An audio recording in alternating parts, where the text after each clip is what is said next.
Hi guys, how are you? Mine this one titanium. My real name is Nick. I'm the founder of Investing MMT or IMMT. I also run a subscription service on Patreon for a whopping $5 a month, and that's mostly to keep out the trolls. And I'm also the co-founder of Pure MMT for the 100% Beyond the Memes, along with my friend Edward Delzio, who is the author of The National Debit, a book that everybody on the planet should have. If you really want to understand how the monetary system works, how macroeconomics works, then you really have to have the national debit. Um, you know, no matter what political view you have, you still need to understand economics, real economics, not the bullshit economics that is being thrown around in politics. So I came across this great video with Steve Keen, and they're talking about inflation. I think it's a good topic to talk about and explain. So let's get started. Let's just touch on this thing about inflation again very quickly. Imagine there's I don't know. Let's say there's $2 trillion in existence, and I'm a government and I owe $1 trillion. So I could print $1 trillion. But that means each dollar is now going to be one third less because we've now got $3 trillion rather than $2 trillion. So I have to print $1 trillion plus the one third to cover the one third I've just created. So aren't we going to continually devalue the currency if we do that? Because isn't it also going to make everything that's in existence a lot more expensive? So that therefore, Okay, time out. First of all, he said that we owe $1 trillion. There's $1 trillion already in existence, which cannot be. Okay, so we know that as MMTers. And then we're going to print another $1 trillion on top of that, and then we're going to create monetary inflation. Okay, so be careful with the way he's asking the question. But let's continue with this. well, becomes inflationary. Well, that's first of all, the modern monetary theory crowd do consider what happens when you have economy going gangbusters and you print more and you create more money. Yes, you're going to put additional inflationary pressure that could turn up in either an increase in price levels or an increase in the trade deficit or both. So they are aware of it. What they're saying is that at the moment and this is one area in which we spoke in one of last week's podcasts, I think, about the unemployment rate versus the employment rate. We're still in a world where there's additional demand needed, certainly for the American economy. So there's plenty of room. And at the same time, of course, this is what I find this amusing, because even 18-year-olds, I kind of said old fuddy-duddies like you raising this one with me, but even 18-year-olds have never known anything greater than 2% inflation. Yeah, still talking about. Okay, so let's stop there.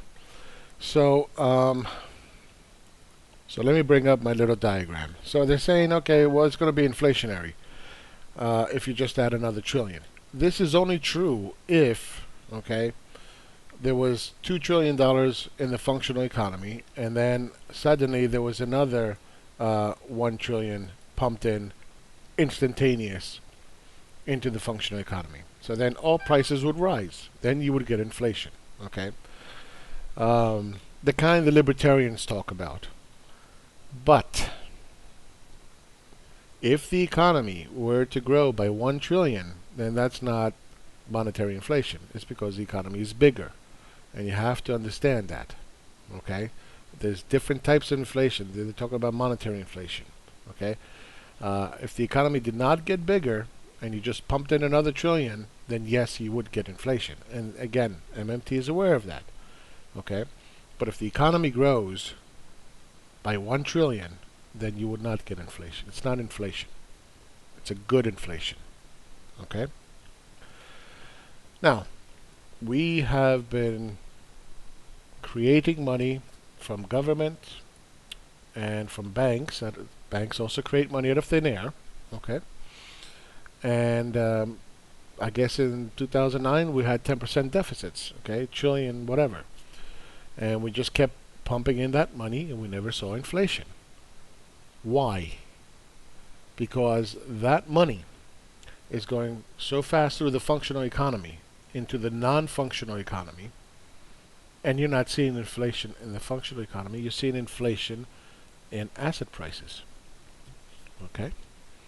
So the conversation that you need to be having now with your friends, family, uh, over the Christmas and New Year holidays is, what are we going to do about the savings bubble? Because if you're going to come up with some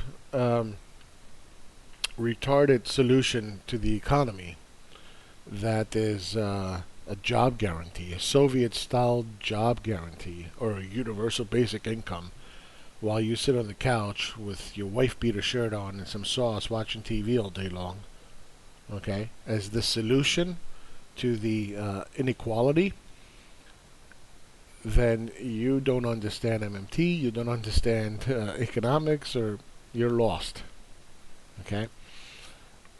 If you want to fix inequality, then that means that you need to make sure that everybody in the economy, okay, well, not everybody, but 95% of the population gets a bigger percentage cut of the savings bubble, okay? And the only way to do that is you have to limit the bank creation money, and you have to limit deficits, and you have to figure out a way to get that non-productive capital back into the functional economy, where we all have access to it. And then and only then are you going to fix inequality. If you keep pumping money into the functional economy that's going to make it into non-productive capital consistently all the time, yes, you will fix the functional economy. There's no question about it. Okay, that's been proven already. You'll fix this part. But these people in here are not going to get a bigger percentage cut of the savings bubble. So, central banks, governments all over the world are sitting here trying to create inflation, and they can't. And they just don't seem to understand why. But they don't understand the relationship of the savings bubble versus the functional economy. Because to them, okay, this is all one. All of this is one. Everything. They're together. They're clumped up together. So they don't get it. But they do see asset prices rising, and much faster than the economy. And this is why Steve Keen is saying, look, you have 18-year-olds that have never seen more inflation than 2%. Yes, of course, because that money is pumping out of the functional economy faster and faster into the non-functional economy. Okay? Bank money creation is also going into the savings bubble. So you want to solve the problem by creating a Soviet-style job guarantee. So let's examine that. So you're going to take net financial asset, that is a tax credit from the government that makes it into the functional economy, okay? And you want more of those dollars to be pumped in to someone who has a $23,000 a year job or whatever, okay? And somehow they're going to save those $23,000 and get a bigger piece of the savings bubble? No, they're going to spend it. And when they spend it, that money's going to flow to the top, and then it's going to go into savings, and then it's going to go into asset prices. And then you're going to see asset prices rise. Like stocks, bonds, commodities, whatever. Okay? Now let's take it a step further. Okay? Every dollar that is a net financial asset can be borrowed against from the banking system, right? And you think nobody's going to go out and borrow money against their $23,000 to sustain life? Of course they are. And then you're going to multiply that. And then you're going to do what? You're going to put yourself in further debt with your little $23,000 a year job guarantee peeling gum off the pavement. And by the way, it's never for the real progressives. No, they won't be called dead doing that. It's always for somebody else. Always. Anyway, so you're going to take all these dollars from the bottom up into the non-functional economy, where capital is going to make money with capital in asset prices. And somehow you made America great again. No, you don't understand MMT. You don't understand macroeconomics, okay? And you're just lost. So am I advocating for austerity? Hardly. Hardly. The last thing I'm advocating for, okay? Um, what I am advocating for, though, is that we fix the savings bubble with one swift little move. And what is that little move? That's not going to increase government, it's not going to increase bureaucracy, and it's not going to require more money printing or more loans or private money creation. What is that? You just lower the amount of hours that people work per year. How you do it, don't care. Okay? That's it. Why? Because then if you work less, okay, that means there's going to be a requirement for more people to work. That's going to create human capital scarcity. Human capital scarcity is going to create wage growth. Okay, then you're going to get those dollars in the non productive sector of the economy, and they're going to flow back into the functional economy. Because if you're going to want to attract good employees, you're going to have to pay more. You're going to have to train them. You're going to have to educate them. Okay? You're going to have to offer better compensation packages, retirement, whatever. Anything it takes. Why? Because as wages start to grow, that means you have more discretionary income. More discretionary income means more consumption. More consumption requires more employees, okay, to accommodate, which means that there's going to be more corporate revenue, more corporate profit, okay, and it is suddenly more productive to take those savings and pump them back into the functional economy than to go out and speculate in stocks. Because if you're not meeting demand, guess what? Your stock price is going to go to zero. And that's the way it works. So you need to create an environment where it's better to go and invest in the functional economy than it is in asset prices. Why would anybody in their right mind go out and borrow money when they have enough discretionary income? They're not going to borrow. Okay? And the government doesn't have to deficit spend more. Because again, if you start getting this non-productive capital coming back into the functional economy, that is essentially the same thing as money printing. Why? Because the functional economy doesn't care where the money comes from, as long as it gets in there. Okay? So, doesn't mean that we can't use MMT or printing as a tool. Sure, you'll hit a bump on the road. The economy starts to fall. So what happens? There's less and less jobs. Okay, you can come in and print. Not a problem. Okay, you can create a transitional job guarantee. I'm not saying that my solution is the only solution. Okay, and that's it. That's the way it is. No, that's not what I'm saying. Okay, so when the economy is starting to fall, you can print a little bit, and then it starts to rise again. Okay. And as it starts to rise, then you create that human capital scarcity, and then money starts making it from the savings back into the functional economy, and then you start giving everyone, the 95%, a bigger percentage of the savings bubble. But unless this money flows back, you don't have access to it. It's out of your hands, out of your reach. Forget it. Unless you know how to trade stocks. And that's why I run Patreon. See? Quite simple. There's nothing wrong with having a transitional job guarantee during a time of recession. It's a good idea. It's another auto stabilizer to just put in there. Faster recovery time. But unless you fix the savings bubble, you're going to have low inflation. And this is what I've been saying for over 2 years now. Okay?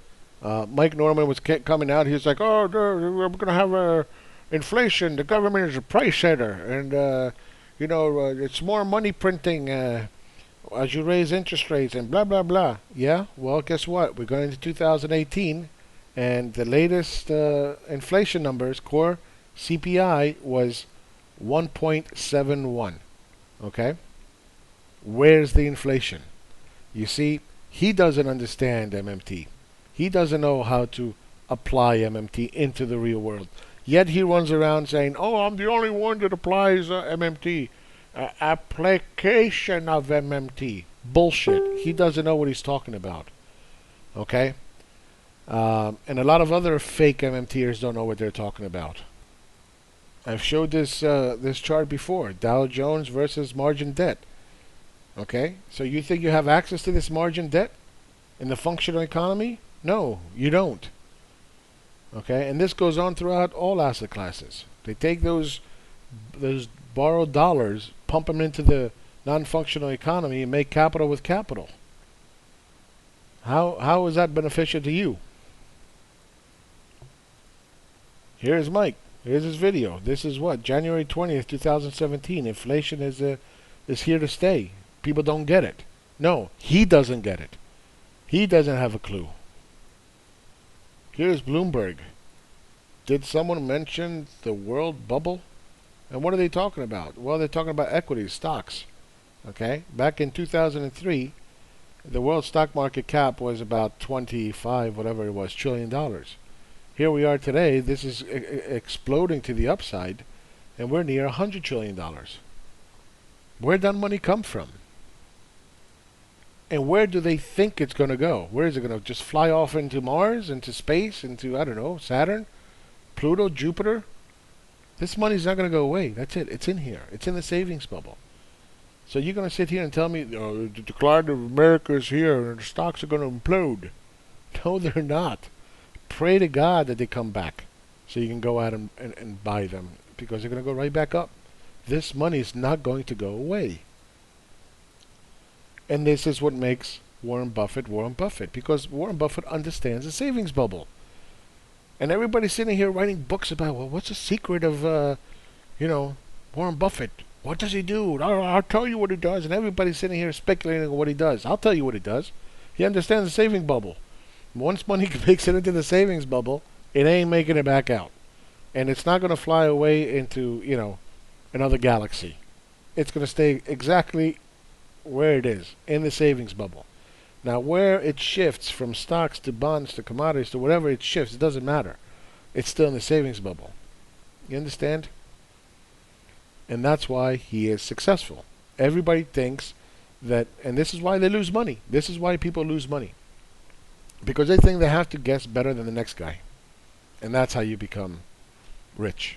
They think Warren Buffett can guess better than everybody else, okay, with vague hunches and feelings, and somehow he's successful. No, that's not the way it works. He makes money because of knowledge. Knowledge of the savings bubble. Okay? What do you think? That America and the neoliberals, quote unquote, the way you guys use it, okay, they're just going to let the host die? Who's the host? You and me? No, that's not going to happen. Forget about that. Okay, so don't give me this crap. America's in decline, and the implosion is coming, and hyperinflation, and all this nonsense. You don't know what you're talking about. You're clueless. Okay? Not going to happen. Warren Buffett does not guess. And if you think that you're just going to guess on what, a certain stock is going to do or whatever, and you're going to become rich, no, that's not going to happen. Even if you can guess, let's pretend you can guess, okay, and you're right, and you're making money more than you're losing money, and everything is great. You think you're going to become Buffett? No, you have to figure out a way to get a whole bunch of people to give you money so you can go out and do what you got to do. That's how he became the richest man in the world. Not because he took his savings and just kept reinvesting it and making 2% per day or whatever, 0.5% a day and whatever, compounded over time, and now he's the richest man in the world. No, that's not how you become rich. You become rich by bullshitting people. Okay? Now in Buffett's case, he didn't bullshit anybody. He made money because he knew what he was doing. But look at this guy. Doom and gloom. Dow hits record high for the, 70th time this year. And he's still sitting here bullshitting people. Oh, the end is coming. The end is coming. Look at that sourpuss face. So don't be this guy. Don't every single year for the past decade you be going to parties and holidays and your friends and family and sitting here saying that the implosion of the U.S. is coming and America's in decline and you'll see it's going to collapse and it's going to do. No, no, you're just a degenerate gambler, okay? That has no skin in the game. You don't give a shit if you're right or wrong. Just keep pumping the same fucking line over and over, fear-mongering everybody, anti-American, okay? America sucks. And you think you're going to be smarter than everybody. You're not. You're a loser. Okay? 10 years in a row. Wrong. And that's why, people, they dislike me. The libertarians, oh, you're a status. You're a bankster. Okay? Why? Because I was right. There was no hyperinflation. MMTers come along. Oh, you're not MMT. You don't even know what you're talking about, MMT. Okay? Where's the inflation? Nowhere.